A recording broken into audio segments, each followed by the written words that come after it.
गौतम बुद्ध, जिनका असली नाम सिद्धार्थ था, ने संसार को मोक्ष और शांति का मार्ग दिखाया। लेकिन उनकी यात्रा केवल आत्मिक ज्ञान तक सीमित नहीं थी।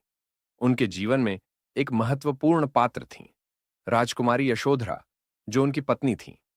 उनकी प्रेम, त्याग और पुनर्मिलन की कहानी अत्यंत मार्मिक और त्यागपूर्ण है। सिद्धार्थ कपिलवस्तु के राजा शुद्धोधन और रानी महामाया के पुत्र थे।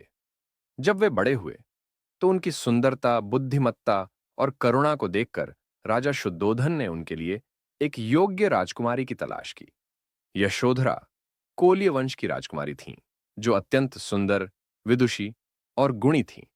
दोनों का विवाह अत्यंत धूमधाम से हुआ। यशोधरा और सिद्धार्थ का दांपत्य जीवन सुखद था।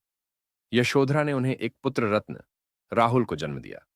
लेकिन यह सुखद जीवन ज्यादा समय तक नहीं चला, क्योंकि सिद्धार्थ के मन में संसार के दुखों को देखकर वैराग्य उत्पन्न होने लगा। एक दिन सिद्धार्थ ने एक बीमार व्यक्ति, एक वृद्ध, एक मृत व्यक्ति और एक सन्यासी को देखा। यह चार दृश्य उनके मन को झकझोर गए। उन्हें एहसास हुआ कि संसार नश्वर है और दुखों से भरा है। उन्होंने सत्य और मुक्ति की खोज में राजमहल छोड़ने का निश्चय किया। उस रात जब पूरा महल सो रहा था, उन्होंने आखिरी बार यशोधरा और अपने छोटे पुत्र राहुल को देखा। उनका हृदय विदीर्ण हो गया, लेकिन वे दृढ़ निश्चय के साथ चुपचाप महल छोड़कर चले गए। जब सुबह यशोधरा को यह झांत हुआ कि उनके पति संन्यास लेकर चले गए हैं, तो वे अत्यंत दुखी हुईं। उन्होंने विलाप नहीं किया, बल्कि एक सन्यासिनी की तरह अपने जीवन को संयमित किया। वे अपने पुत्र राहुल को बड़े प्रेम और धैर्य से पालने लगीं और स्वयं भी आत्म संयम और साधना में लीन हो गईं। कई वर्षों बाद जब सिद्धार्थ बुद्ध बन चुके थे और सत्य का ज्ञान प्राप्त कर चुके थे, तब वे अपने नगर कपिलवस्तु लौटे। यशोधरा को जब यह झात हुआ कि बुद्ध उनके महल आ रहे हैं, तो वे अत्यंत शांत थीं।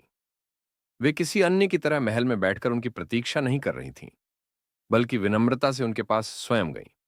यशोधरा ने बुद्ध से कोई शिकायत नहीं की।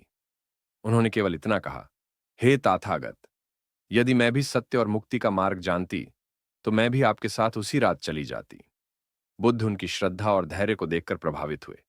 बाद में यशोधरा ने भी संन्यास ले लिया और भिक्षुणी बनकर आत्मज्ञान की ओर अग्रसर हुईं। इस कहानी से हमें यह सीख मिलती है कि प्रेम केवल बंधन नहीं, बल्कि त्याग और समर्पण भी होता है। यशोधरा का धैर्य, त्याग और बुद्ध के प्रति उनकी अटूट श्रद्धा प्रेरणादायक है। उनकी कहानी यह दर्शाती है कि सच्चा प्रेम भौतिक नहीं, बल्कि आत्मिक होता है। दोस्तों, ऐसे ही इंस्पिरेशनल वीडियो देखने के लिए भक्ति भाव प्रो के साथ जुड़े रहें और हां, चैनल को सब्सक्राइब करना बिल्कुल ना भूलें। नमो बुद्धाय।